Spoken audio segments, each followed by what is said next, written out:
and verse 6. Look at it. Chapter 4 and verse 6. My people are destroyed for lack of knowledge, because thou hast rejected knowledge. I will also reject thee, that thou shalt be no praise to me, seeing that thou hast forgotten the law of thy God. I will also forget thy children. If you lack knowledge and you do not keep to the word of God, you do not do what God says, God will forget you and you, everything concerning you, and you'll be struggling to arrive nowhere. What you needed is knowledge. And he lamented that destroyed for lack of knowledge, because they had rejected what? Knowledge. Now, if you look at the Bible, in John chapter 8, verse 32, John's Gospel chapter 8 and verse 32, look at your Bible, chapter 8, verse 32. And you shall know the truth, and the truth shall make you free. What you needed is not struggling and all running around and complaining and murmuring and crying. It's not going to the mountain and praying and fasting. You need the knowledge of the truth. When you know the truth shall make you free. And so, what you need is the knowledge of truth. How and what to do. God's principle, and keep to it. You shall be totally free. Your door will open and open very wide. Praise the Lord.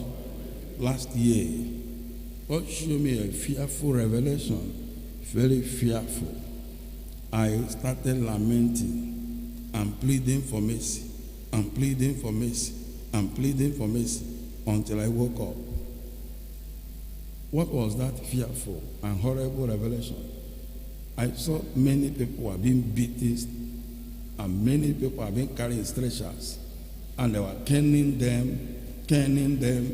I was asking them, what is the problem? He says, tithes and offering and other sins. I announced here in last year that my people are suffering because they don't do what God wants them to do. And this year again, a woman was sweeping this compound as I was passing around the month of April or month of May. And the woman ran to me and said, it's so terrible revelation. And it saw where the brethren, the service closed, and they were beating them and throwing stone on them and killing them and destroying their vehicle, destroying their property. It was us, and they said, because they don't pay tithes. Now, with all this message was prepared so that you'll be free from the torment and attack and the broken hedge, and will not die before you are dead. You keep to the will of God. God will protect you and God will flourish you. Can I hear you say amen to that? That is why I'm bringing this message to you. Everyone should know that God has principles and works with them. If you look at your Bible, in the book of John chapter 13, verse 17. John chapter 13, and read verse 17. Chapter 13, and verse 17. If you know these things, happy are you if you do them. If you know this principle and go on to do them, you'll be a happy person. You'll enjoy the blessings of God, the presence of God. In fact, you'll prove that God is real and God cannot lie. If you know these things, if you don't know these things, my people are destroyed for lack of knowledge. So take note of that. Open doors of prosperity has the simplest way to achieve them. If you look at Luke again, Luke chapter 6, verse 38. Let's read it again. Because of the role, the import in this message. Chapter 6, verse 38. Give, and it shall be given unto you. Good measure, pressed down, and shaking together and running over shall men give into your bosom. For the same measure that you made with all, it shall be measured to you again. It's as simple as that. Give. What happens? When you don't give and you fast and pray and go to mountain and cry and complain, you get nothing. You know, hear what I said? Even the philanthropists, those who are not even Christian, why they give, God gives them back. And they say, givers never lack. And if you don't give, if you like, fast from now till next year, you will still be suffering. Your door cannot be opened. So it is a principle, and everyone must keep to it if you want your door to be what? Open. The way you give, it shall be given to you. If you give sparingly, you receive sparingly. If you give bountifully, you receive bountifully. That is the principle of God. And if you look at this place, in Galatians chapter 6, verse 7. Galatians chapter 6. Let's see. I read verse 7. Galatians chapter 6. Read verse 7. Be not deceived. God is not mocked.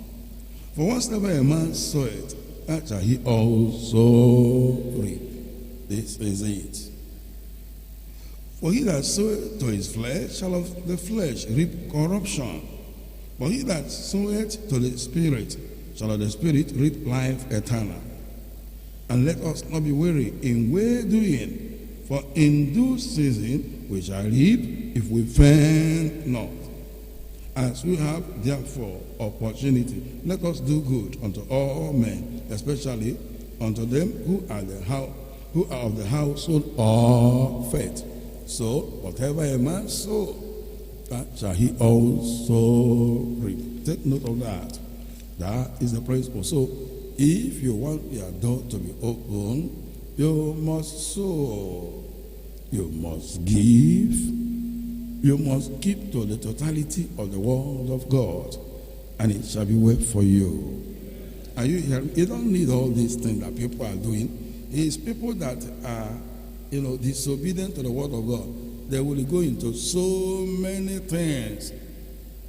Go to the mountain, night vigil, pray, fast and fast and fast. My friend, you shall know the truth, and the truth shall make you free. Are you hearing me?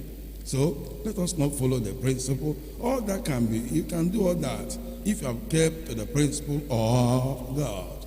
But sometimes you just need to do what the will of God, and not allow those things to be the basis of your getting open doors. So, in this message, we shall consider the following headings. 1, the reasons, examples, and unfortunate situation. 2, our expected response and the benefit. Let's go to point number 1. The reasons, examples, and unfortunate situation. Many people, and especially believers, are complaining of hardship,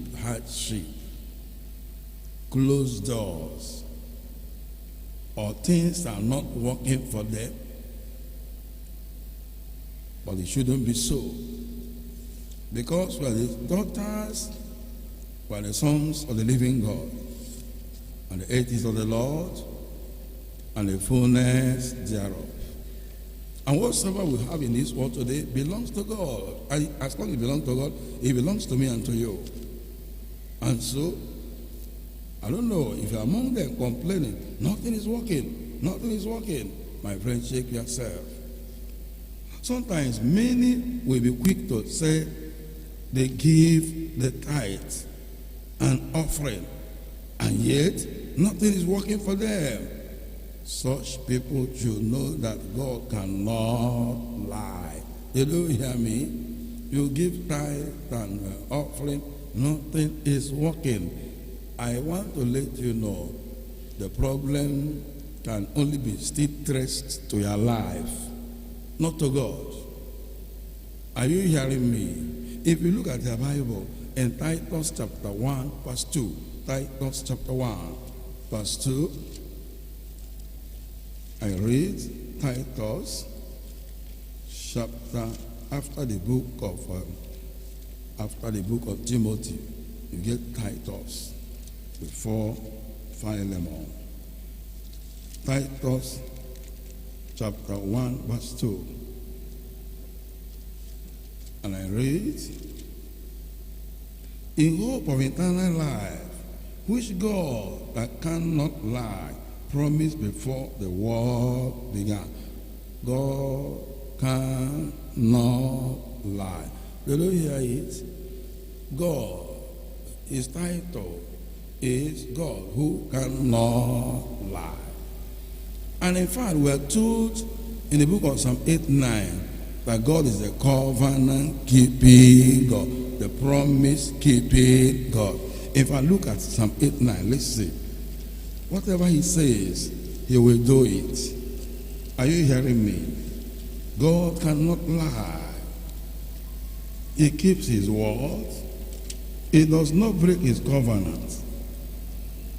That is how we should see him, the covenant-keeping God. Look at Psalm 8:9, verse 3. I've made a covenant with my chosen. I have sworn unto David my servant. Take note, I have done what? Made my covenant with my chosen. Now, what follows? Verse 33. Verse 33. Nevertheless, my loving kindness will I not utterly take from him, nor suffer my faithfulness to fail. Look at verse 34. My covenant will I not break, nor utter the thing that is gone out of my lips. Whatever God says, he said he cannot utter it. He cannot break his covenant. Every time he said here stands forever. Praise the Lord. And so he is the promise-keeping God. He can utter his word. And therefore, he has made us to understand that his word stands forever. He cannot lie. Can God lie? Please answer me. Whatever that hinder them, those who are saying they pay tithes, they give offering, and nothing is working. Whatever that hinder them is still their cause. If you trace it, the day I had that revelation, what I had was tithe and offering and other sins. Now look at Isaiah chapter 59, verse 1. Isaiah chapter 59. Isaiah chapter 59. I read verse 1. Behold, the Lord's hand is not shortened, that he cannot save, neither is ear heavy, that he cannot hear. But your iniquities have separated between you and your God, and your sins have hid his face from you, that he will not hear. For your hands are defiled with blood, and your fingers with iniquity, and your lips have spoken lies. Your tongue hath muttered perverseness. So you can see that here God is trusted what you have done through your hands, through your mouth, what you have done. And it says, his hand is not short that I cannot serve. It is a sin that hinders him from serving you, from opening your way, from doing what he has promised. That so long you have sinned and refused to repent. You should understand that we're dealing with God, and he's the Holy One. There is no unrighteousness in him. So it's of a pure eyes to behold evil. So if you have sinned, you are making him not to look at you or even to answer your prayers. So I want to let you know that whatever that is happening to you is from you. Praise the Lord. And in fact, where we read before says Galatians chapter 6 verse 7. Say, be not, they say, God is not mocked. For whatever a man sow, what happened? That shall he also reap. If you sow evil, you reap evil. You do evil, you reap evil. You do right thing, you get the right thing. You give, God will give to you. So, whatever a man sow, that shall he also reap. In fact, the Bible said in 2 Corinthians chapter 9, 2 Corinthians chapter 9 verse 6. 2 Corinthians chapter 9, I read verse 6. Look at your Bible. Chapter 9 and verse 6.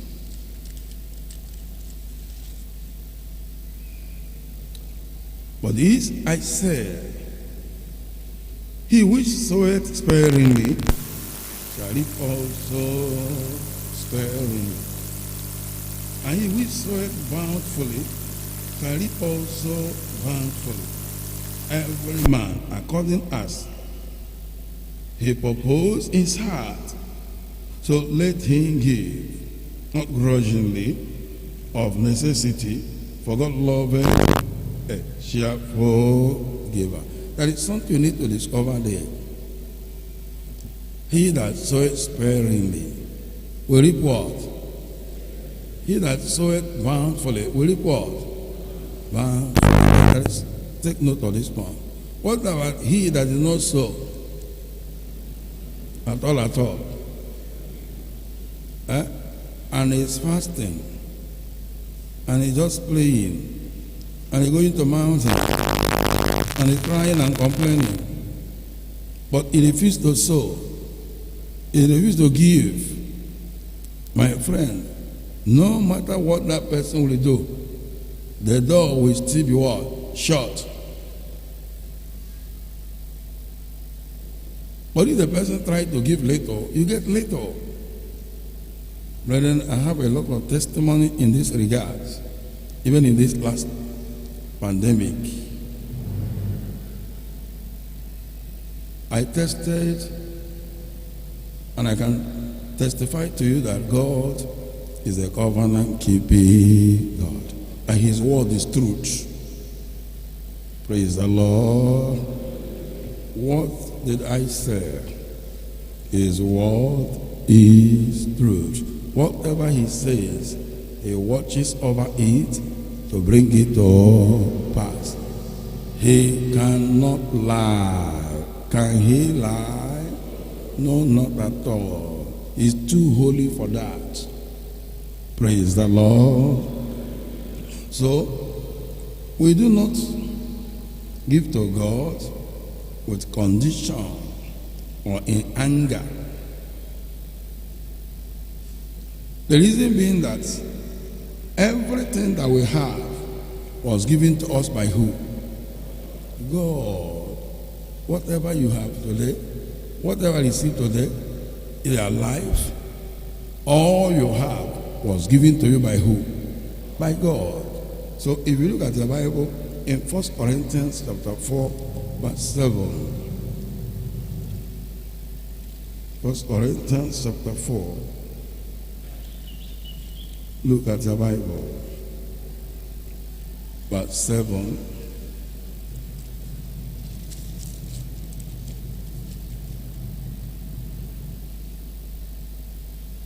For who maketh thee to differ from another? And what hast thou that thou didst not receive? Now, if thou didst receive it, why dost thou glory, as if thou hast not received it? So, whatever you have today was a gift from who? A gift from God. So, you don't give God with anger and with condition. You give Him with respect, with a cheerful heart. To give Him willingly, not by constraints. With understanding that He owns you and everything you have. Example abound of those who follow the principle of the Lord in giving, sowing, or in laboring, and they were blessed, and they had open doors. according to the commandment of God. Praise the Lord. Remember, the Bible said, as long as the earth remaineth, seed time and harvest time shall not cease. As you keep on sowing, you keep on reaping. I want you to understand, Abraham was one of them. Look at the Bible in Genesis chapter 22, verse 1. Genesis chapter 22, verse 1. It came to pass after these things that God did tempt Abraham, and God said unto him, Abraham, and he said, Behold, here I am. And he said, Take now thy son, thy only son, Isaac, whom thou lovest, and get thee into the land of Moriah, and offer him there for a burnt offering upon one of the mountains which I will take thee off. Mark that word. Take your son, your only son. Go and offer him. God tested him to know whether what I give to you, will you withhold it from me? He recognized the fact he's your only son, even the son of your old age. Go and offer, kill him for me. Look at verse 3.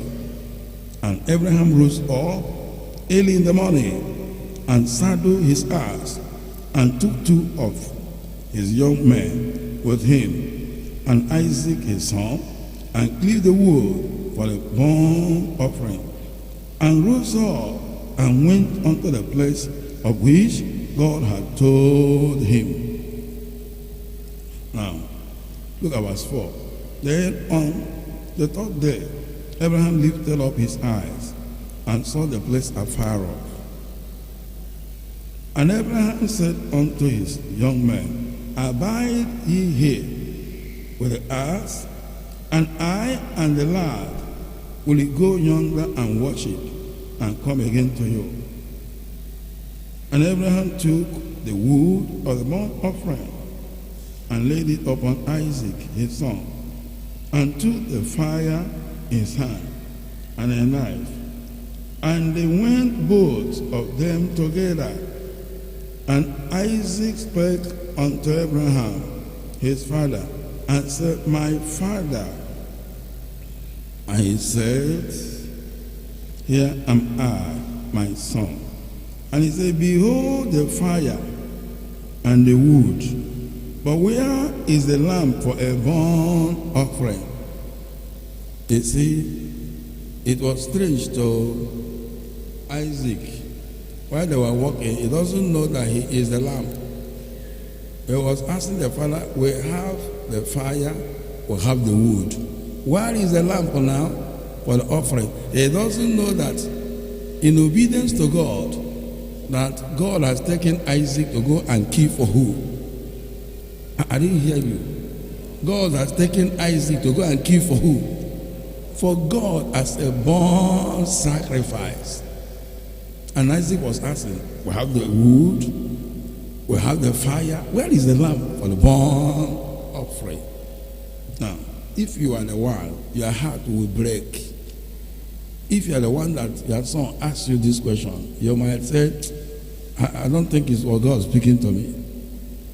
I don't know whether I've read what the point I'm making. So, now, but look at what happened in verse 8. And Abraham said, My son, God will provide himself a lamb for a burnt offering. So they went both of them together, and they came to the place which God had told him of. And Abraham built an altar there, and laid the wood in order, and bound Isaac his son. He tied him, and laid him on the altar upon the wood. And Abraham stretched forth his hand, and took the knife to slay his son. To do what? To kill his son for God. Let's see what happened. And the angel of the Lord called unto him out of heaven, and said, Abraham, Abraham. And he said, here I am. And he said, lay not thy hands upon the lad, don't kill him, neither do thou anything unto him. For now I know that thou fearest God, seeing that thou hast not withheld thy son, thy only son from me. God said, now I've tested you. I can see that you fear me. You fear God. See that you did not withhold your only son of old age. Now I know that you fear me, which means it takes the fear of God to obey God. It takes the fear of God to do the will of God. It takes the fear of God to obey the totality of the word of God. And he said, now I know that you fear God by giving your only son. For not withholding your only son. Now look at what happened there in verse 13. Verse 13. And Abraham lifted up his eyes and looked, and behold, behind him a ram caught in a thicket by his sons. And Abraham went unto the ram and offered him up for a burnt offering in the stead of his son. Oh, God is great. When God saw that already in the spirit, Abraham has killed his son, God decided now to give him a ram. Go and take it and do what? And kill. You know, God is a great God. You can't give above God. If God could give, Abraham could give his only son. Now God decided to give us Jesus Christ, to redeem the whole world from sin. And I want to let you know, because a man gave his son, even though it was the program of God from the beginning, but God saw a man demonstrating the fear of God and giving the only son. Why will God withhold Jesus Christ? And so he gave us a ram as a representative of son who shall come in the New Testament. Praise the Lord. Now, if you look at the place we are reading in verse 14, and Abraham called the name of that place Jehovah Jireh. Jehovah Jireh. As it is said to this day, in the mount of the Lord it shall be seen. Now look at verse 15. And the angel of the Lord called unto Abraham out of heaven the second time. Now it is time for heaven to open. It's time for door to open. For Abraham has obeyed God. And said, by myself have I sworn, says the Lord. For because thou hast done this thing, what happened? And hast not withheld thy son, thy only son, that in blessing what happened? I will bless you. And in multiplying, I'll multiply thy seed as the stars of the heaven, and as the sand which is upon the seashore. And thy seed shall possess the gates of his enemies. And in thy seed shall all the nations of the earth be blessed, because thou hast obeyed my voice. If you will obey the voice of God, and keep to the principle of God, follow the principle of God and do them, my friend, God oath is standing before you. Your door will open and open wide from generation to generation. It will never shut. It will never be closed by any. And so, I want to let you know, many people have opened the door for the devil to torment them and kill them. And people of God die prematurely because the open door, they refuse to obey God. Close the door. You will see wonders of God in your life. By obeying God, by doing the will of God, by giving, by paying your tithe, you will see God in action. Praise the Lord. So, Abraham was a perfect example. A man who gave and had a wide door. Open. God blessed him in every area. God multiply him that all of us today are the offspring, the seed of who? Abraham, through Jesus Christ. Now, look at this place in the Bible. Still on Abraham. Genesis chapter 24, verse 1. Genesis chapter 24, verse 1.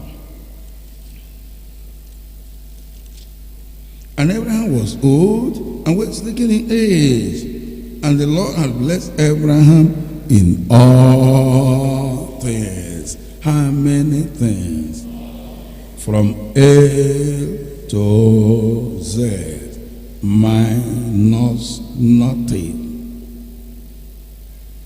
Brethren, if you will do the will of God in giving and receiving, God will bless you like Abraham.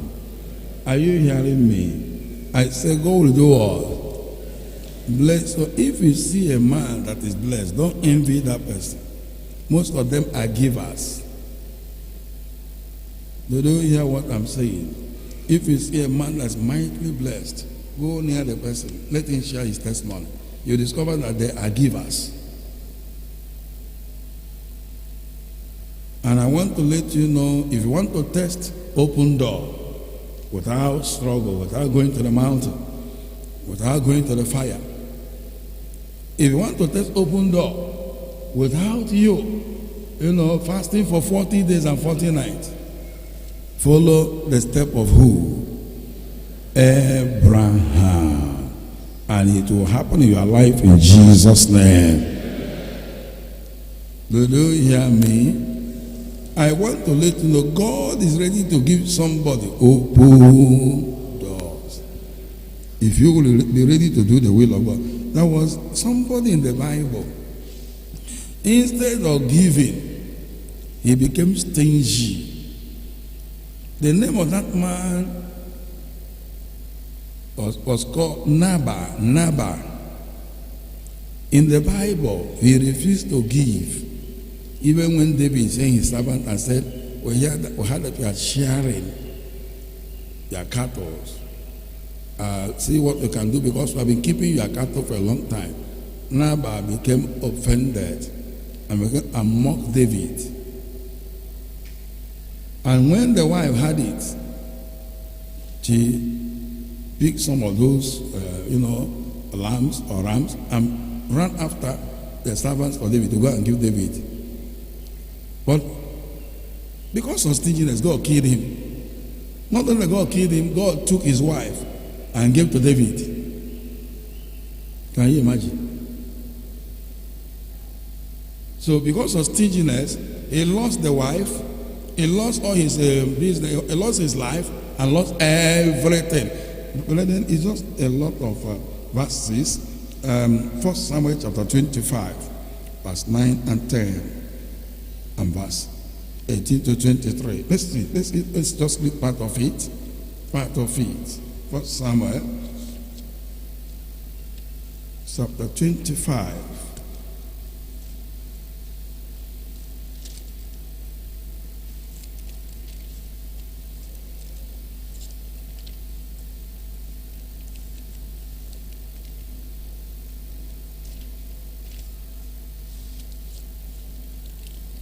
First Samuel chapter 25, 9 and 10. And when David's young men came, they spoke to Nabal according to all those words in the name of David, and ceased. And Nabal answered David's servants and said, who is David, and who is the son of Jesse? There have been many servants nowadays that break away from every man. Break away every man from his master. That is how he saw it. So this is one of the break away servants from their master. And he wants me to come and give him what I'm sharing. Verse 18. And Abigail made haste and took 200 blows and 2 bottles of wine and 5 sheep ready dressed and 5 measures of parched corn, and 100 clusters of raisin, and 200 cakes of figs and led them on asses. And she said unto her servants, Go on before me, behold, I come after you. But she told not the husband Nabal. She didn't tell Nabal because Nabal will stop him. She went secretly to go and give David. And it was so, as he rose on the ass, that he came down by the covert of the hill. And behold, David and his men came down against her, and she met them. Now David had said, Surely in vain have I kept all that this fellow had in the wilderness, so that nothing was missed of all that pertained unto him, and he had requited me evil for good. So and more also do God unto the enemies of David.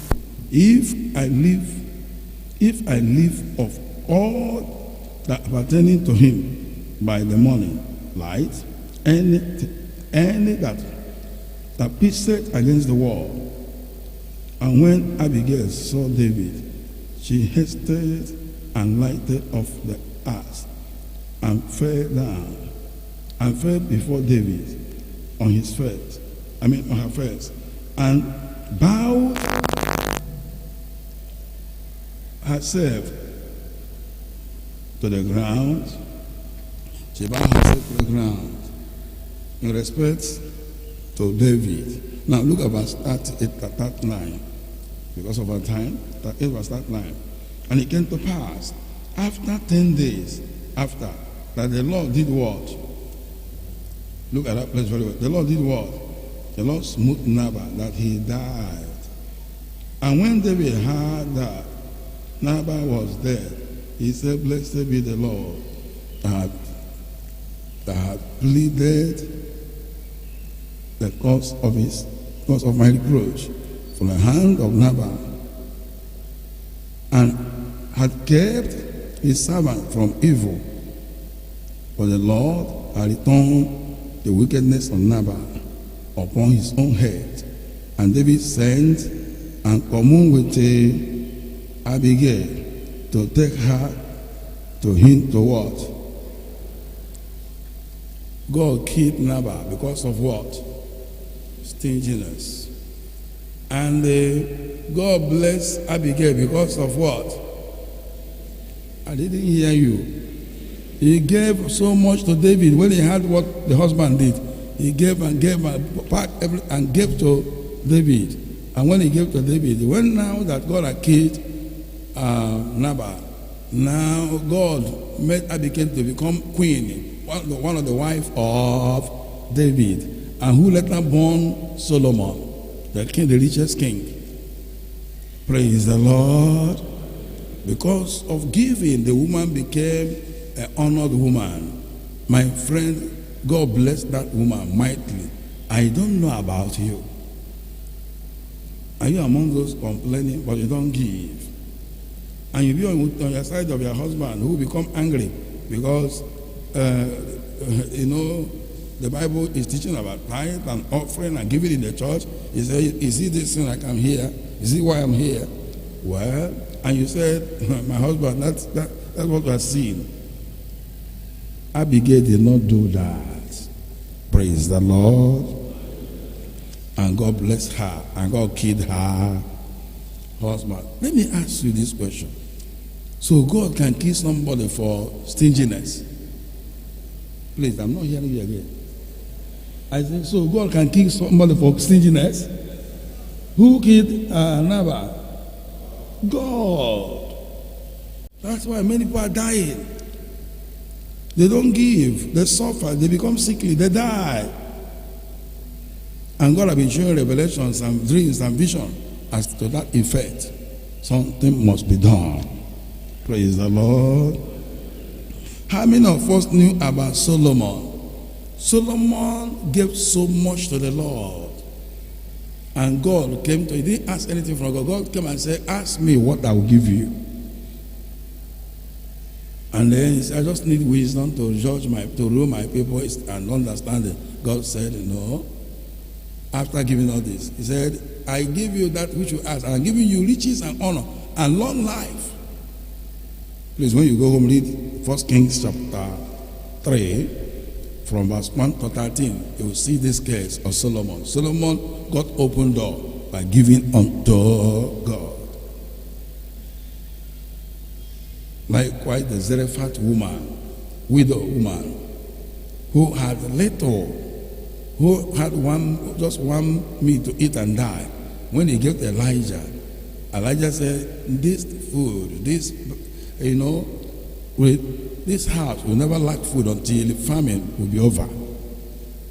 So as we give, God will surprise us in Jesus' name. Many of these examples are bound to confirm the certainty of the word of God. Give, and it shall be given unto you. In the New Testament, there was a young man in the days of Jesus' crusade, and there was no food to feed thousands of people. But this little young man, he had 5 loaves of bread and 2 fishes. And he gave it to Jesus. And people asked him, what is this to feed all this multitude? And Jesus blessed it and gave to 5,000 men. And they ate to their satisfaction. And uncountable women and children ate to their satisfaction. And there was 12 baskets left over. According to the book of John chapter 6, verse 5 to 13, you see that after giving only 5 loaves of bread, 2 fishes, that 5,000 people ate, uncountable women and children ate, and 12 baskets left over. If the young man were to go home with the leftover, it is much more than what he gave. True or false? He's going to hire people that are going to work for him that will help him to carry 1, 2, 3, 4, 5, 6, 7, 8, 9, 10, 11 baskets. Am I right? Which means for giving 5 loaves of bread, he's going to hire laborers. I don't know whether I'm afraid of what I'm making. If he's going to pack the leftover, it will be too much. So what am I saying there? All this is to confirm the certainty of the word of God. Give, what happened? Many of these people who gave were blessed. In return, confirming the word of God, as I've told you. Besides, those who were stingy lost everything. Some lost their lives. Remember, I've told you the case of Nabal, and that was the unfortunate situation. If you don't give, you can lose life, you can lose property, you can become sick, you can become, struggling, and to no end. Problem everywhere. Because you refuse to obey them. You say, and also when you are giving and living in sin, that's another problem. Another thing again is when you are giving grudgingly, with anger and sparingly. These things we should shake. God loves a cheerful giver. Praise the Lord. So, if you have not been giving, let this message serve example that from today you must pay your tithe. You must give worthy offering. You must not own God. If you made a vow in the church, you must pay. You must not steal church money or take from church. You must keep the purity, and God Almighty will bless you. Look at how Abigail entered into blessing. When he heard that the husband did not give, he packed and began to run after them. And while he was going, he saw how David and his men are coming also to attack them. And he stopped them. Praise the Lord. So, because of our time, let's move to point number 2. Our expected response and the benefit. Many who have known this fact of giving and receiving, do not hesitate to give, nor do they delay to pay their tithe, offering, or sow seed. They give willingly. They do not delay, because they know that that's a sure way of receiving. So they give it with joy. They give willingly. They pay their tithe. Even they pay more, much more. They give a worthy offering, because they know that why they do this thing. They will not spend their time in the hospital. They will not spend their money in the hospital. Thief will not carry their money. They know that their business will be protected. They will flourish more and more.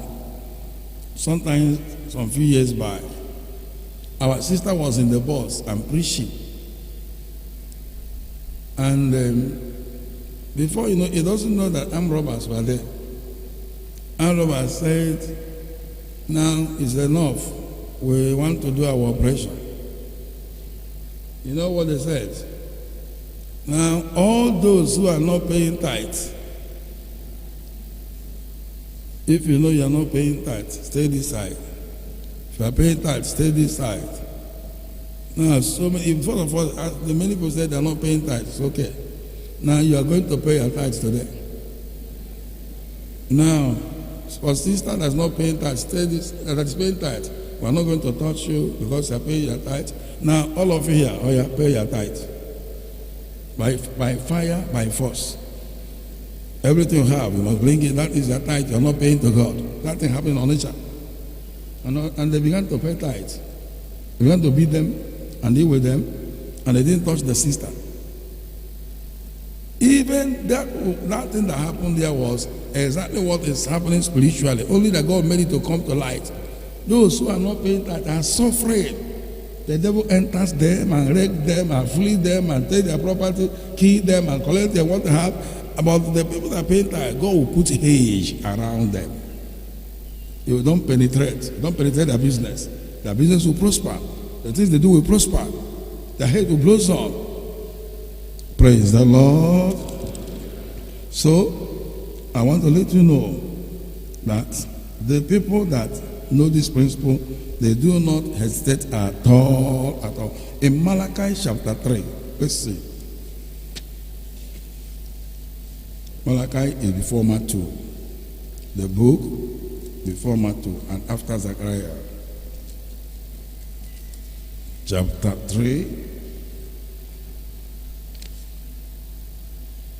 I read from verse 8.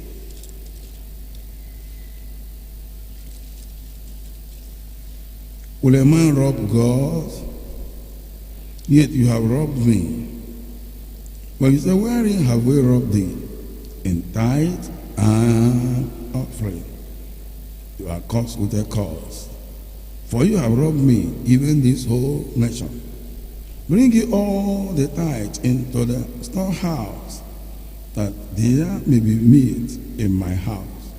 And prove me now herewith, says the Lord of hosts, if I will not open you the windows of heaven and pour you out a blessing, that there shall not be room enough to receive it. And I will rebuke the devourers, take note, and I will rebuke the devourers for sake. And it shall not destroy the fruit of your ground, neither shall your vine cast her fruit before the time. In the field, says the Lord of hosts, and all nations shall call you blessed, for you shall be a delightsome land, says the Lord of hosts. He said, will a man rob God? And then he answered, he said, you have robbed me. He said, which area? He said, in tithe and offering. So which means any man or woman that is not paying tithe and paying it accordingly and giving worthy offering is a thief, is a robber. Now let me ask a question. How can God bless a thief? How can God bless a robber? The anger of God, the wrath of God is against the thief and robber. Can God bless you when you are not paying tithe and you are offering? The answer is no. But if you pay And he said, I will rebuke the devourers. God said, I will rebuke them so that they will not touch you, they will not touch your goods, they will not touch what belongs to you. And if they don't touch what belongs to them, which means you will continue to flourish. Besides that, he said, I will open door and pour blessing that no room will be enough to contain it. That's what I talk about. The sure word for open doors. Praise the Lord. So if you will give, God will bless you beyond your limitation, and nobody can bring you down if God has blessed you. And that is exactly what God wants to do for the chosen people and for all that are hearing me all over the world. He wants to bless you. That's why you're hearing me. Do the will of God and prosper. Praise the Lord. So, if you look at the place we read, you see that it is very clear. God is charging those who are not paying as thieves and robbers. Now, if a thief and robber, well, I want to let you know the anger of God, the wrath of God will be against you. How can you prosper? And that is the case of so many people in the church. And they want prosperity, and yet they don't give. But the principle remains the same. In Luke chapter 6 verse 38, it says, give, what happened? It shall be given to you. You give sparingly, you receive sparingly. And he said in Galatians chapter 6 verse 7, whatever a man sow, that shall he also reap. And he said, don't be weary in well doing, because in due season you will reap. So keep on doing it. Don't say, I am tired. I gave, I couldn't. Oh, I have a lot of testimonies, but I will not share it today. Because, praise the Lord, it might take some of our time. But how I pray that you will give, I will enjoy what those are giving are enjoying. Praise the Lord. When we know the truth and practice them, we shall be blessed for that. Are you hearing me? If you look at the book of John chapter 13 verse 15, John chapter 13 verse 15.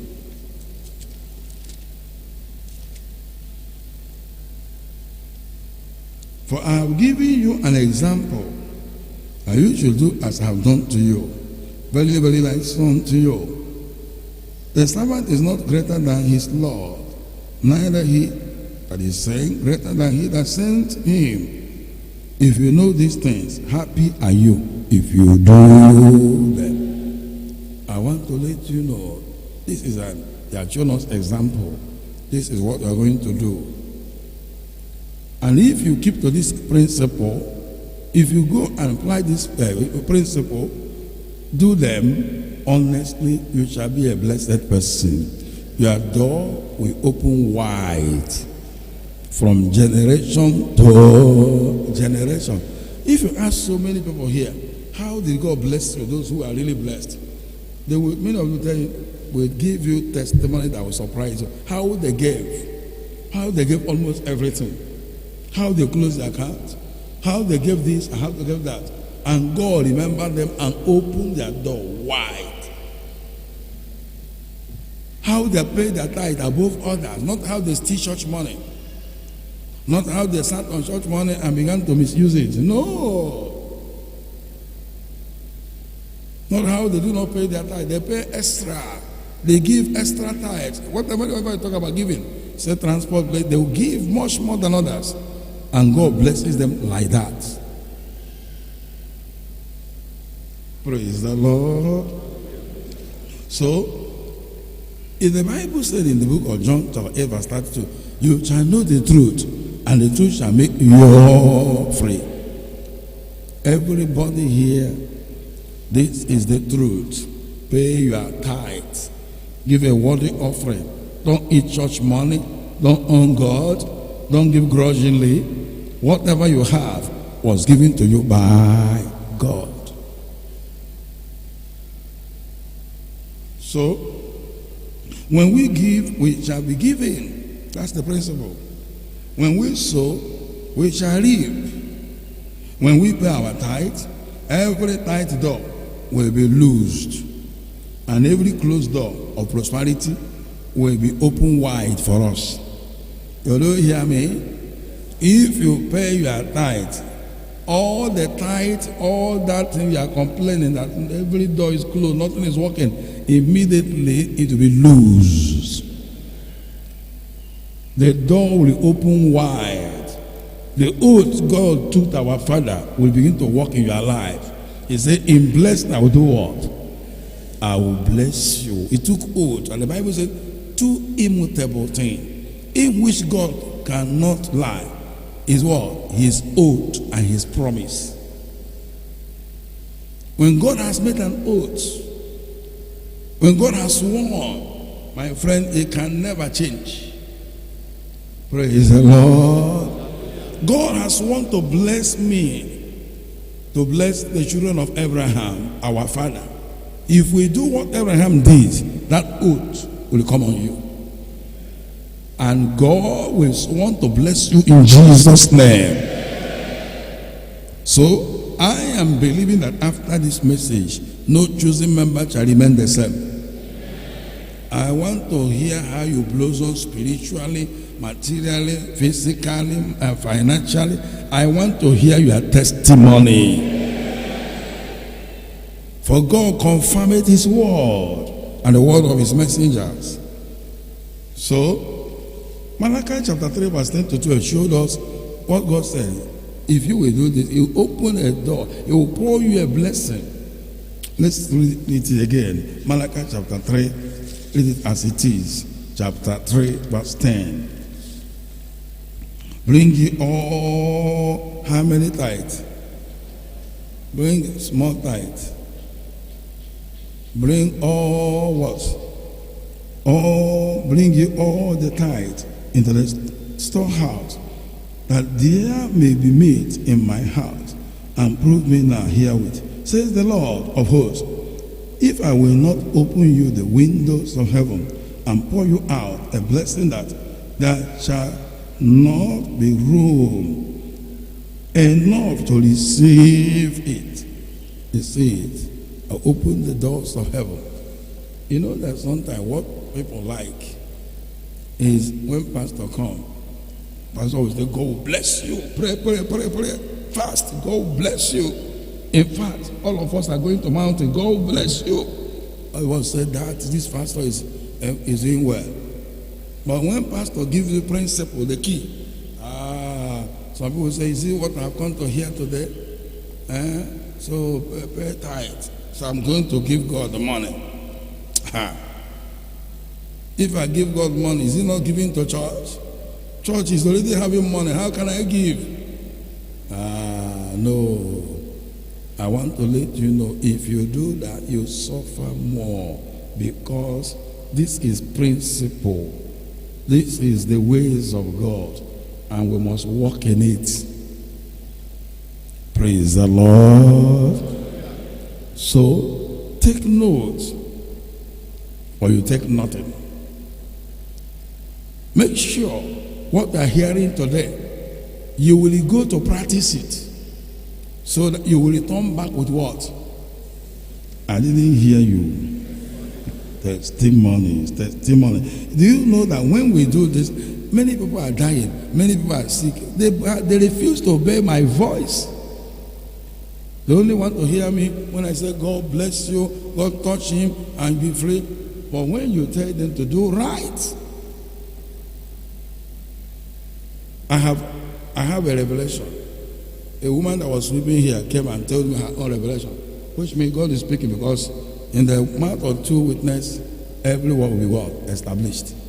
So what are we saying? If people are, you don't do these things, the hedge is broken, and people can be killed and die, which is not what I desire. I'm praying, and God revealed to me the cause of the problem, and how I wish that every one of you would keep to each other. You can be protected and be blessed. Look at this place in Malachi chapter 3 and verse 10 again. Bring you all the tithes into the storehouse, that there may be meat in my house, and prove me now herewith, says the Lord of hosts, if I will not open you what? The windows of heaven, and pour you what? Out a blessing that there shall not be room enough to do what? To receive it. Now look at verse 11. And I will do what? Rebuke the devourers for your sake, and it shall not destroy the fruit of your ground, neither shall your vine cast her fruit before the time in the field, says the Lord of hosts. And all nations shall call you blessed, for you shall be a delightsome land, says the Lord of hosts. You see, devourers are devil and demons, and human agents are called what? Devourers. You know what they do? They come to kill, to steal, and to destroy. They come to swallow. And if God did not say, I rebuke you, they will come and swallow you. They will come and destroy the person. If God did not put a hedge around you, let me ask you this question, please. How many of you remember how the man called Job, how long he lost everything that he had? How long? The richest man in the East. How many of you remember how long he lost everything he had? In a single day, a matter of some hours. This one was coming. This one, as God removed the hedge, the devil keep on coming. He will destroy the children, he will destroy the cattle, he will destroy the oxen, he will destroy everything. And he put hands on his body. He becomes sick. But God said, don't touch his life.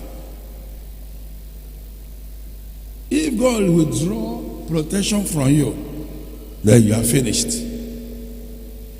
And I want to warn many people, don't joke with God's money. Because if you joke with God's money, you are looking for a problem. If God is not blessing people who are not giving tithe and who are stingy, or those who are giving sparingly, how much more when you have opportunity of God's money and you start on it, you eat it.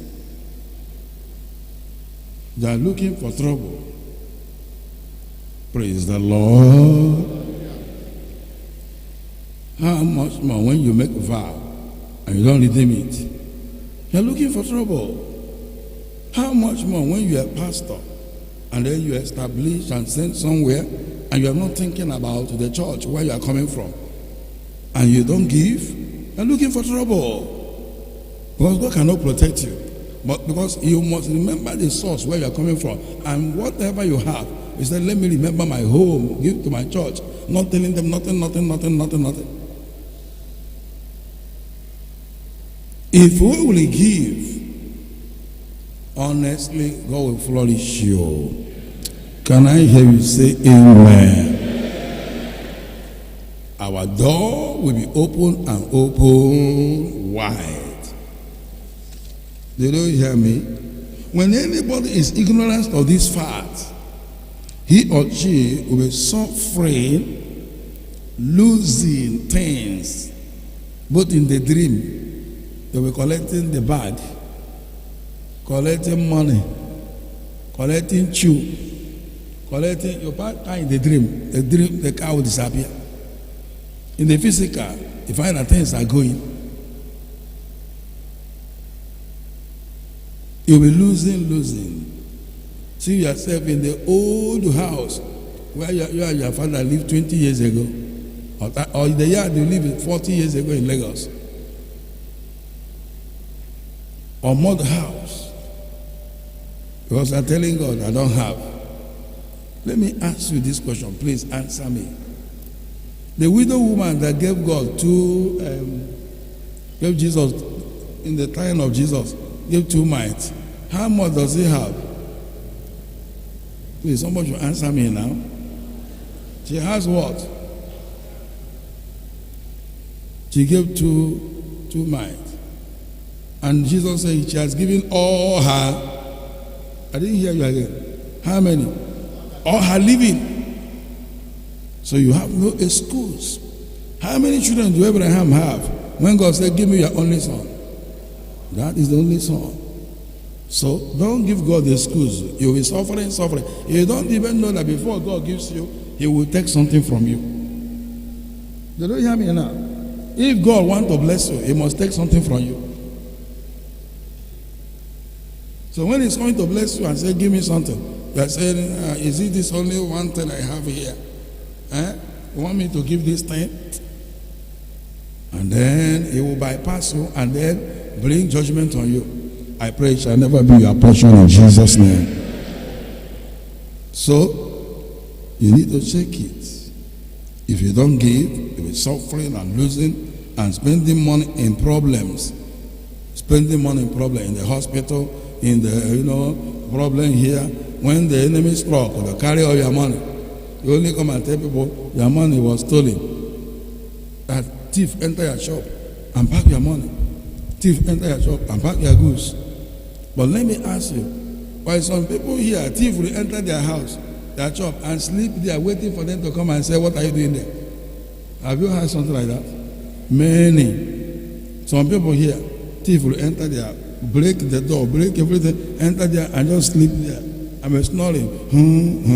And the man will open and say, what are you doing here? He said, that is how I see myself. It has happened here many times. Am I right? Many times. In Abuja, we had it. The one we went to crusade. The woman that in Ikoyi here, that one break the ceiling, enter. When he enter, he carry apron and put in the body and sat there till morning. Everybody, what are you doing? So he just come here, wear this apron. This is how he see himself. Praise the Lord. Why God is protecting and arresting thieves? They will come and pack everything from you. Go and pay your tithe. Go and give worthy offering so that God will rebuke the devourers for our sake. Praise the Lord. So, pay our tithe, for God cannot lie. Can He lie? What is it? Give. What happened? Good measure, shaking together, running over, shall men give into your bosom. For the same way you give, the same way, the way you measure, it shall be measured to you again. In Proverbs chapter 11, let's read. Proverbs chapter 11.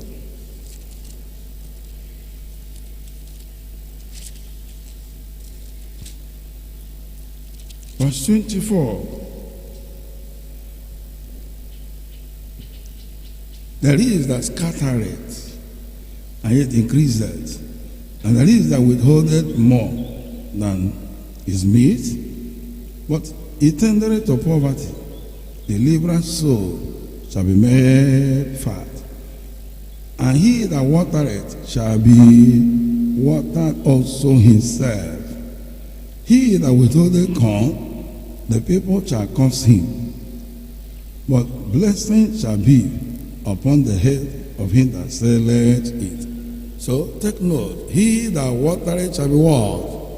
Watered. If he withhold, it becomes a curse. A liberal soul shall be what? Made fat. Take note of that scripture. Remember in 2 Corinthians chapter 9, verse 6 says, he that soweth sparingly shall also reap what? Sparingly. And Galatians chapter 6 verse 7 says that, be not deceived, God is not mocked. For whatever a man sow, that shall he also reap. So, our problem lies in paying tithes and giving and maintaining right living. If we shall do these things, I'm assuring you, God shall be with you. And if God be for you, who can be against you? If you look at the book of John chapter 15 verse 5. John 15 verse 5. Look at your Bible. 15 and verse 5.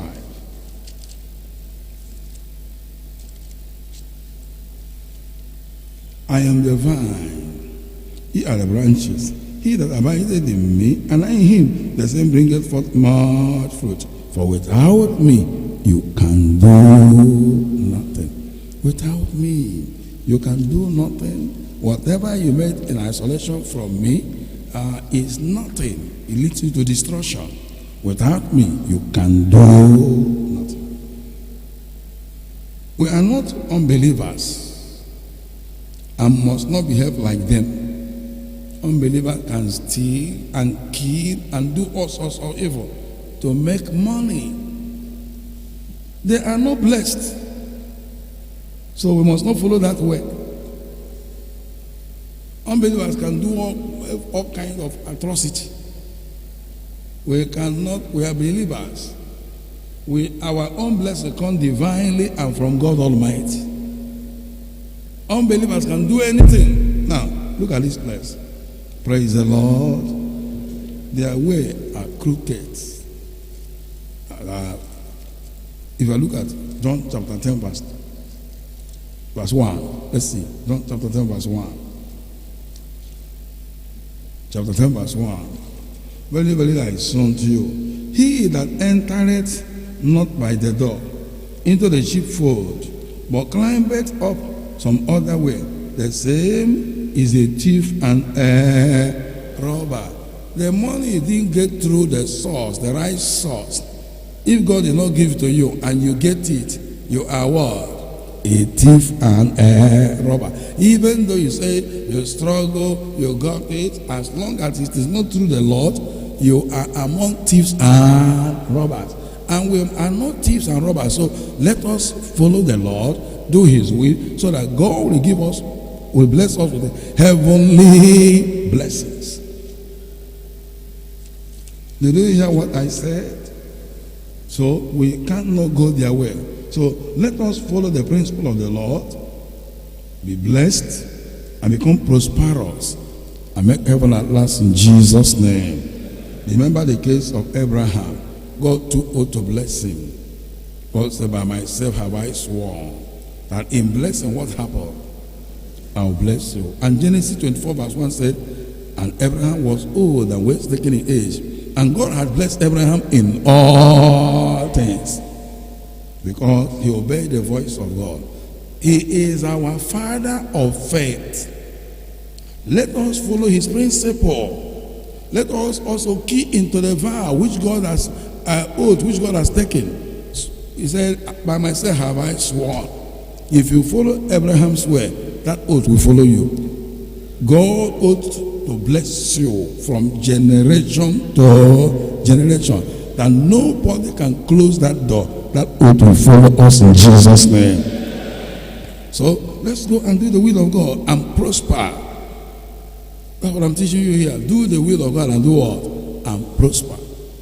If you do the will of God, he will prosper you. That's what the Bible says. Seek ye first the kingdom of God and his righteousness, and all these things shall be what? Added to you. So we should give to help others, help the poor, the needy, the widows, the orphan, the motherless, the fatherless. We should give to help the helpless.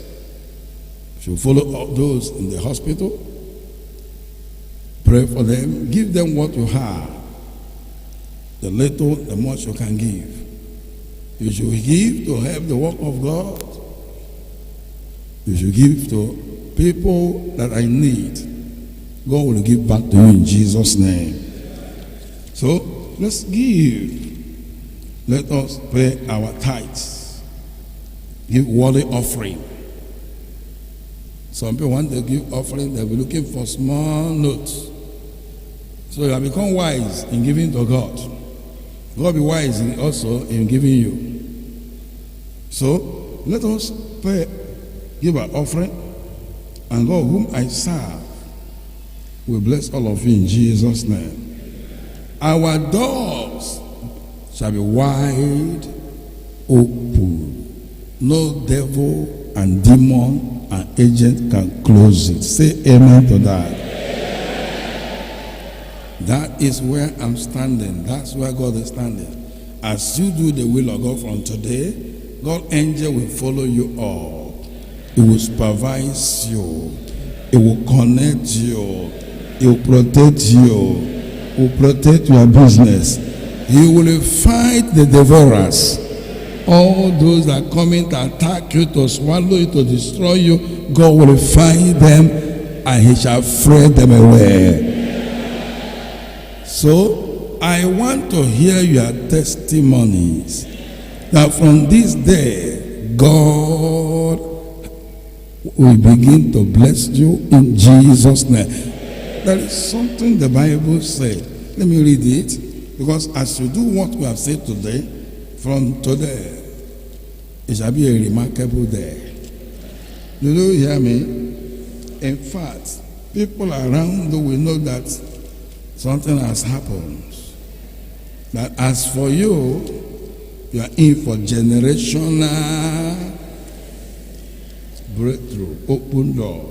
In Haggai chapter 2, Haggai chapter 2, Haggai is before Zechariah. Zechariah is before Malachi. Malachi is before Matthew. Haggai chapter 2, I read verse 19.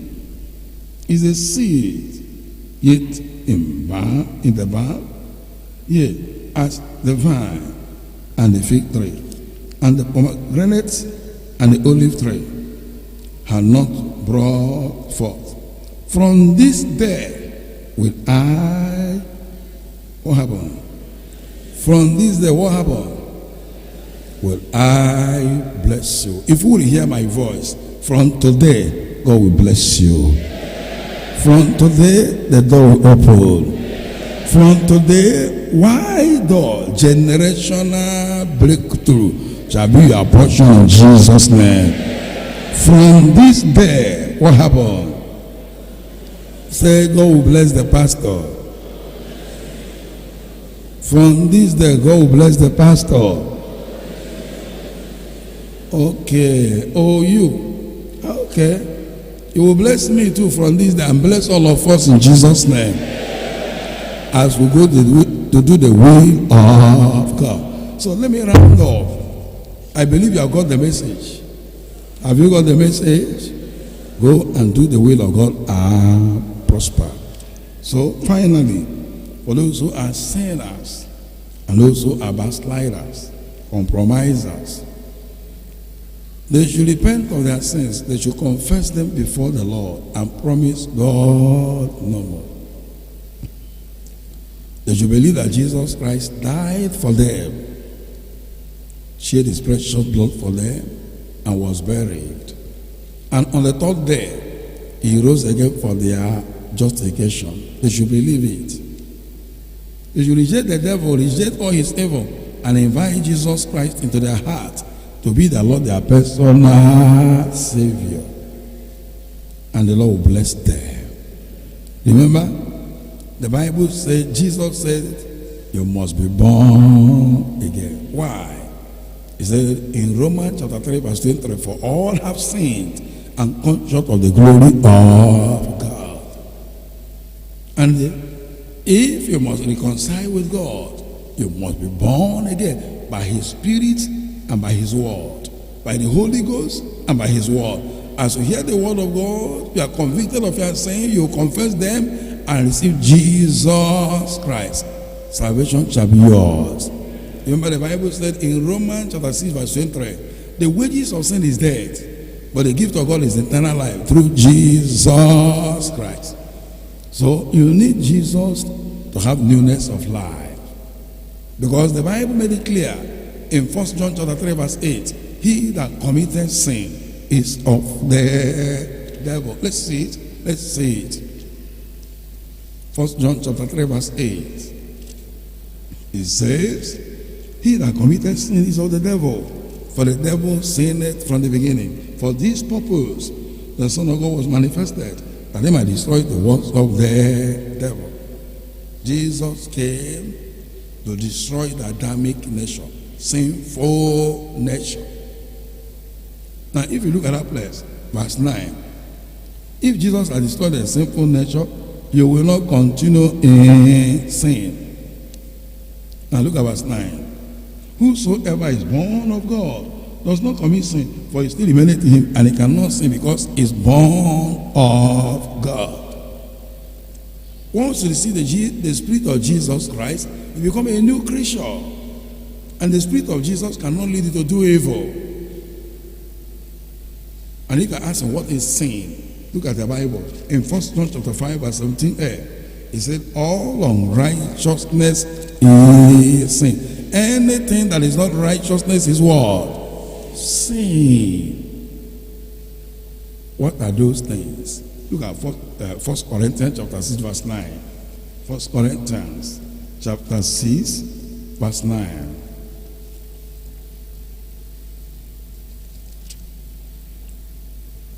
Know ye not that unrighteous shall not inherit the kingdom of God? Be not deceived, neither fornicators, nor idolaters, nor adulterers, nor effeminate, nor abusers of themselves with mankind, nor thieves, nor covetous, nor drunkards, nor revelers, nor extortioners shall inherit the kingdom of God. People that live this kind of life, the Bible says they shall not inherit the kingdom of God. I don't know the kind of life you are living. I remind you, unforgiveness is sin, selfishness is sin, unbelief is sin, anger is sin, lying is sin, pride is sin, bitterness, keeping malice, bearing grudge, lusting after evil things, love of money, love of the world, covetousness, unbelief, in fact, insincerity, unfaithfulness, blasphemy. All these are terrible sins. Hatred, envy. Confess them. Backbiting, murmuring, cursing people, swearing with heaven and earth, worshiping idol, having idol in your heart. Confess and say, Lord, I am sorry. Are you among those people that go to make a charm, go to native of divination for palm reading? Are you among those people that go for, among those that go for charm, for protection? Or you are consulting the dead? Repent and say no more. Are you practicing it? Gather your property, burn them. I don't know the event. Maybe you are involved into secret court or open court, marine court, witchcraft court, local or international court, campus court. Renounce them. Gather their property, burn them. Have nothing to do with them anymore. Amend your ways. Are you into stealing? Are you picking pockets? Are you breaking home of people? Are you among those working for people, stealing their money? Are you defrauding bank or defrauding government? Repent and say, Lord, I am sorry. Are you involved in armed robbery? Confess this evil. Promise God no more. The unrighteous shall not inherit the kingdom of God. May I remind you, I don't know the evil you are into. My Bible makes me to understand that the unrighteous shall not enter the kingdom of God. And if you are among them that are stealing and robbing and killing people, and you brought money in this church, you say you want to pay tithe and offering, we don't need it. You want to give God money, we don't need it. Return it back to the owner. Amend your ways. I don't know the evil you're into. You see all these people that are into masturbation, fornication, adultery, homosexual, lesbianism. All these people involved into prostitution, private or public one, selling their body, or rape. All these people involved into child trafficking. Confess them and say, Lord, I am sorry. Or those involved into, hired assassin, ritual killing. Those involved into kidnapping and killing. Repent and say, Lord, I am sorry. Those involved into terrorism, ask for the mercy of God. God will show you mercy. Those fighting, quarreling, beating their wife, disobedient to their husband, stubbornness, confess and say, Lord, I am sorry. Ask for the mercy of God. I don't know the wickedness you are into. Now is acceptable time. Tomorrow will be too late. Those working for people, you don't do the work, you collect salary. That's sin. Or you don't pay those working for you, that is wickedness. Amend your ways. Pay them. Do the work they are called for. It shall be well for you. Those that give bribe, take bribe, extort money. Nobody can pass where you are without you forcing money out because of your office, because of your uniform. Extortion. Amend your ways. Smuggling. Those taking snuff, cigarettes, Indian hemp, cocaine, heroin, selling it and buying it. That's wickedness. Don't touch it anymore. Your body is the temple of God. The Bible says, if any man destroy that temple, God will destroy that man. Amend your ways. I don't know if we are into those taking alcoholic drinks, white limbo, brukutu, beer, local gin, hot drinks. 1% to half person selling it or buying it for people. Confess it and say, Lord, no more. I will not sell it. I will not drink it. I will not touch it. I'm sorry. Amend your ways.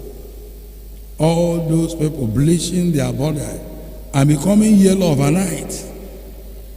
You don't need it. That's evil. I don't know the wickedness I into. Those that marry and divorce. Marriage is between a man and a woman until they do your part. Let's read it in the Bible. In Matthew chapter 19, verse 4.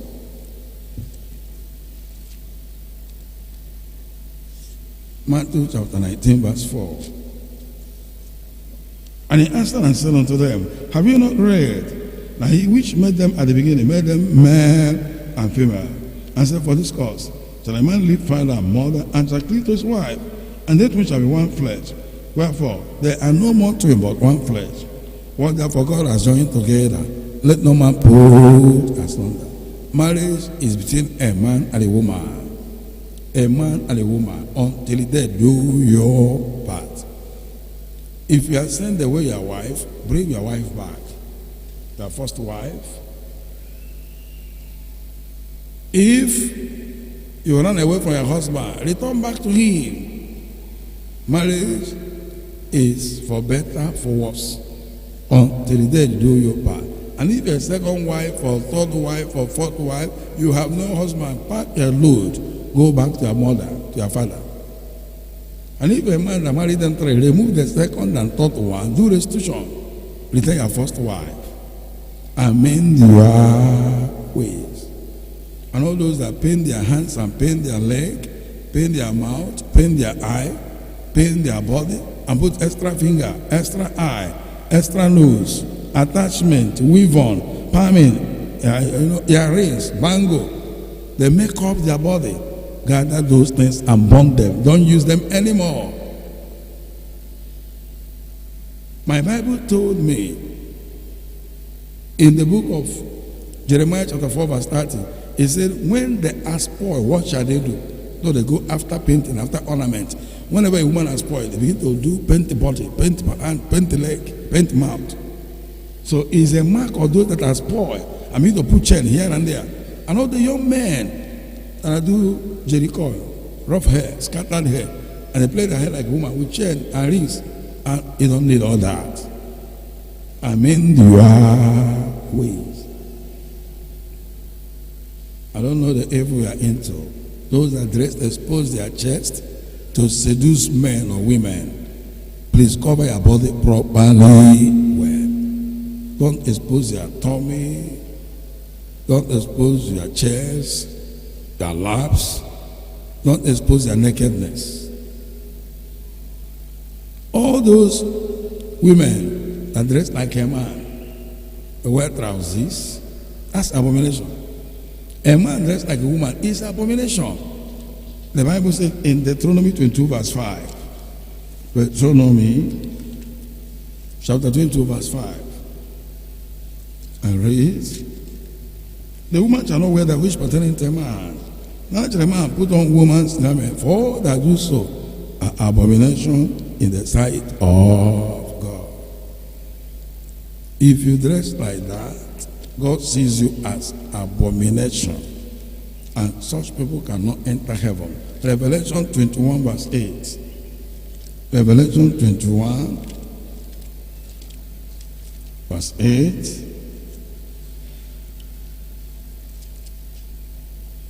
But the fearful and unbelieving and abominable and murderers and whoremongers and sorcerers and idolaters and all liars shall have their part in the lake which burn with fire and brimstone, which is the second death. Such people will be cast into hell fire. Abominable people. Remember, I've spoken this word not to condemn you, but to convict you of the evil you are doing. So you can say, I'm sorry, I will do them no more. God will show you mercy. The book of Proverbs 28 verse 13 says, he that covereth his sin shall not prosper, but whoso that confess them and forsake them shall have mercy. God is here to show you mercy, because he has made a provision for the sins that are past.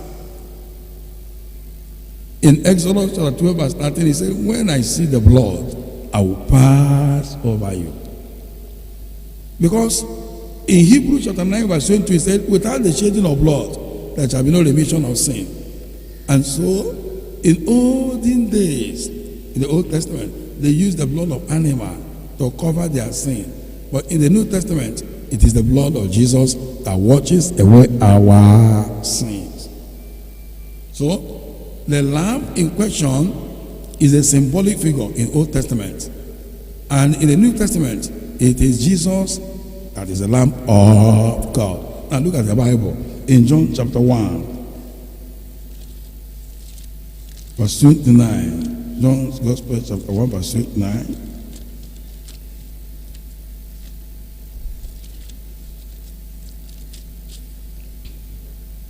The next day, John saw Jesus coming unto him and said, behold the Lamb of God, which taketh away the sin of the world.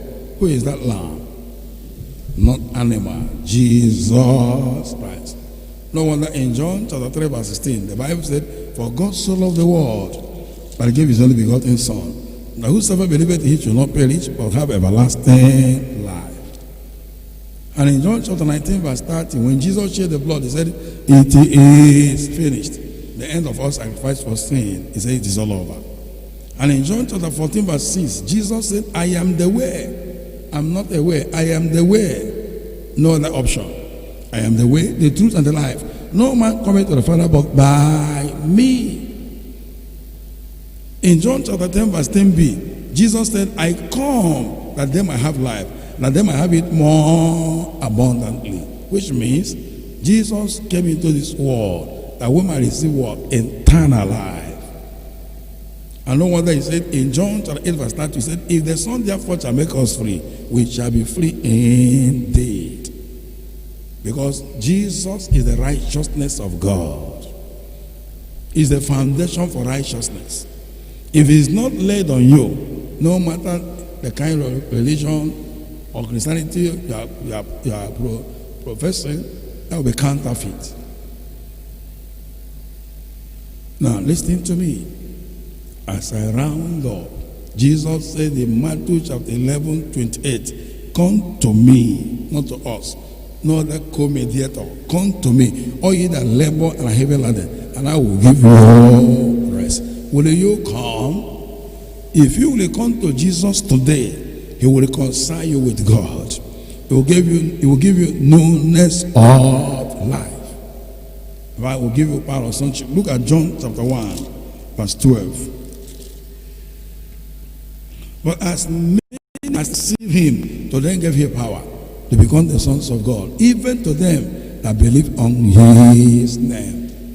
So if you receive him today, he will give you power of sonship, and your life shall be transformed. You shall become a new creature. 2 Corinthians chapter 5, verse 17. Therefore, if any man be in Christ, is a new creature. All things are passed away, and behold, all things are become new.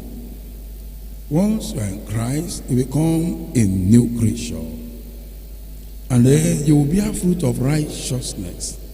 You can do the will of God, like Paul the apostle said, I can do all things through Christ that strengtheneth me.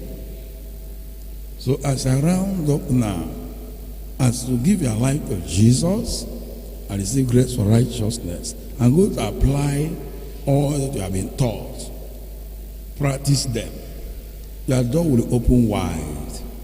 Nobody can close it.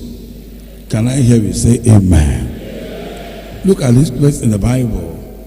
In Romans chapter 10, verse 13. Romans chapter 10, verse 13. It says, verse 13, for whosoever shall call upon the name of the Lord shall be saved. Are you ready?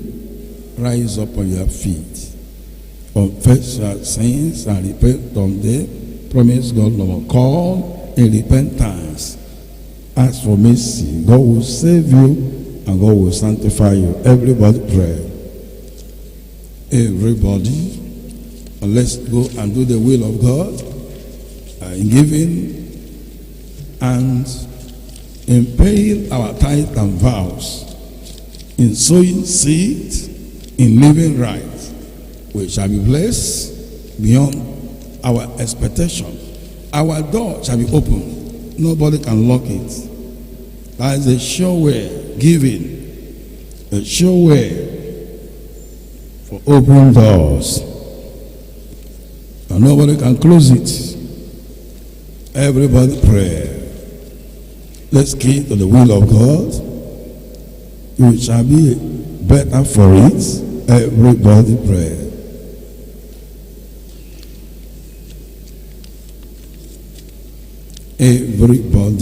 Everybody.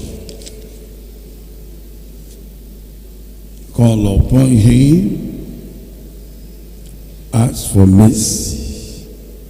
I'm sorry, O Lord, for all unrighteous thought or words or action or disposition. I ask for mercy. Forgive me, save me. Lord, I'm sorry, O God. I repent on behalf of myself and all the workers and members for not paying a tithe and doing your will as ought to do. Father, forgive us and save us, O Lord. Lord, have mercy. Mercy, O Lord. Mercy, O Lord. Mercy, O Lord. Mercy, O Lord. Mercy, O Lord. Mercy, O Lord. Mercy. Everybody pray.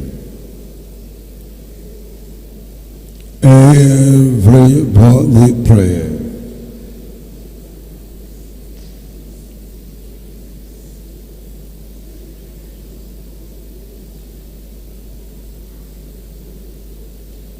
Have mercy upon me. Our Redeemer, have mercy upon me. Our Father, have mercy upon me. Our Father in heaven, have mercy upon me. Our Father, have mercy upon me. Our Messiah, have mercy upon me. Our Father, have mercy upon me. God in heaven, have mercy upon me. Abba, Father, have mercy upon the chosen. Our Redeemer, have mercy upon me. Abba, Father, have mercy upon me.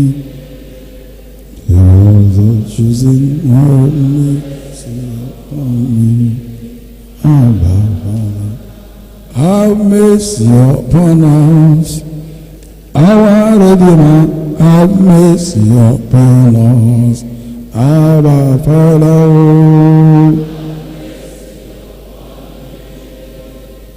Father in heaven, have mercy upon me. Our Father. Lay your hands upon your chest. Eyes closed and head bowed.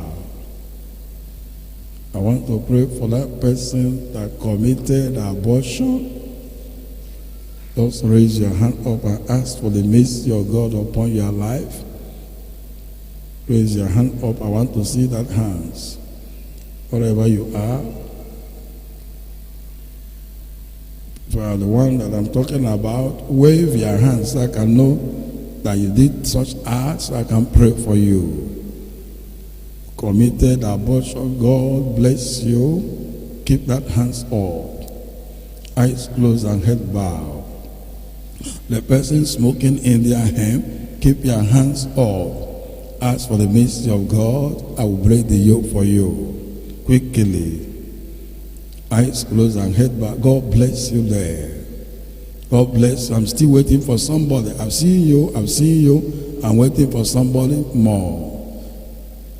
Yes, God bless you. That person that is into masturbation, can you keep your hands up? Masturbation. Can you wave your hands so I can know I'm talking about you? God bless you. Ask for the mercy of God. The person into adultery, can you keep your hands up? Ask for the mercy of God. Quickly, show me mercy. That person also that is into visiting the prostitute, and even that person that is the prostitute, keep your hands up. Eyes closed and head back. Eyes closed and head bowed. God bless you there. God bless you.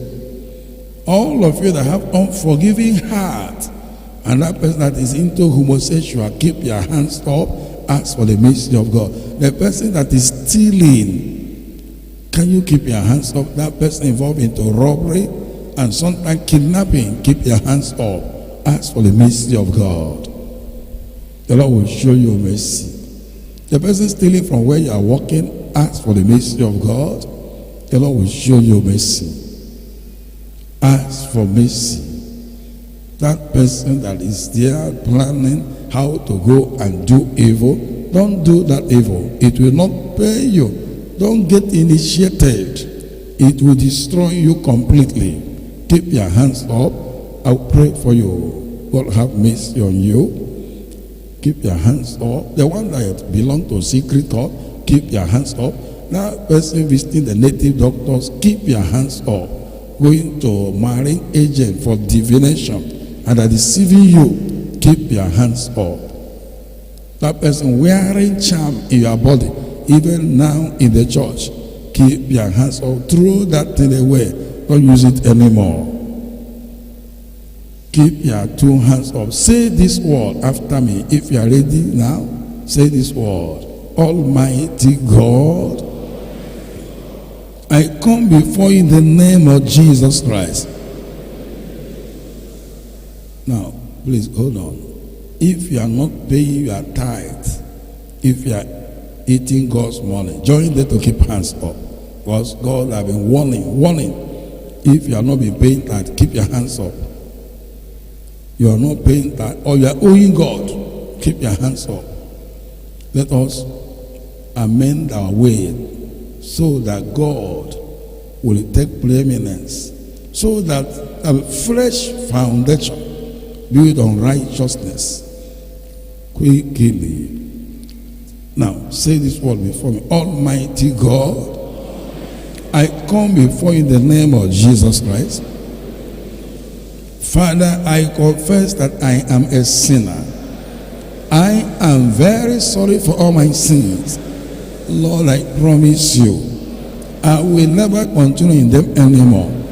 From today, I confess and I believe that Jesus Christ died for me. He shed his precious blood for me, and he was buried. And on the third day, he rose again for my justification. Almighty God, use the blood of Jesus Christ, wash my sins away from my heart, I plead the blood of Jesus. From today, I reject the devil. I renounce all his evil. Jesus Christ, come into my heart. Be my Lord. Be my personal Savior.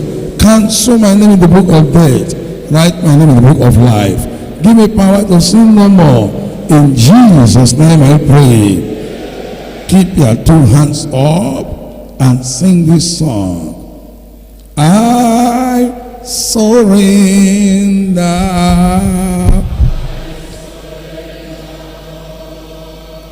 I surrender. All to Jesus, let Savior.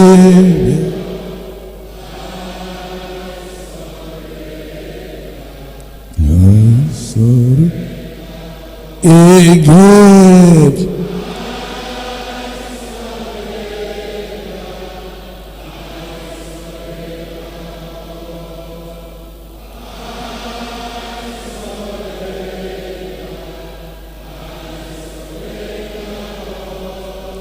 All to Jesus, blessed Savior.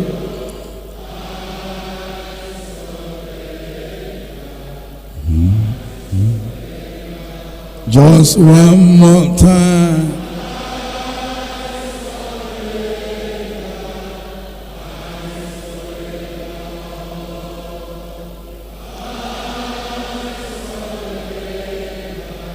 I surrender all to Jesus, blessed Savior.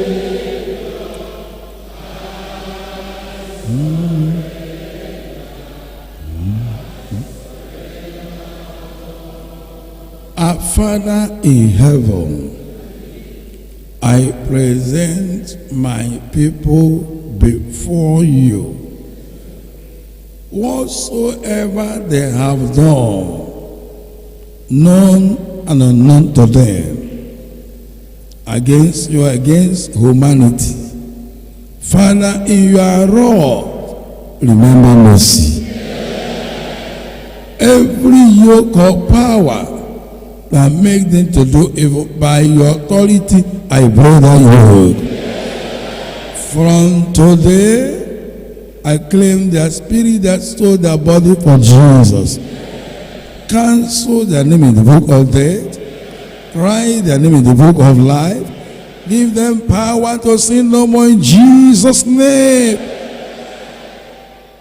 Can I hear you say amen? And it is amen in heaven. Remember, it's time to give an offering. I want to tell those people that if God will have a hard measure to those who don't pay tithes and those who give it sparingly, how much more somebody who is carrying the bag of offering and putting hands and stealing God's money? That person will suffer from generation to generation. And if you're like that, don't do it anymore, because you are bringing judgment upon you. You may be saying, Pastor didn't see you, church did not see you. After all, the church has money. Who told you? When you do that, you sin against God. He will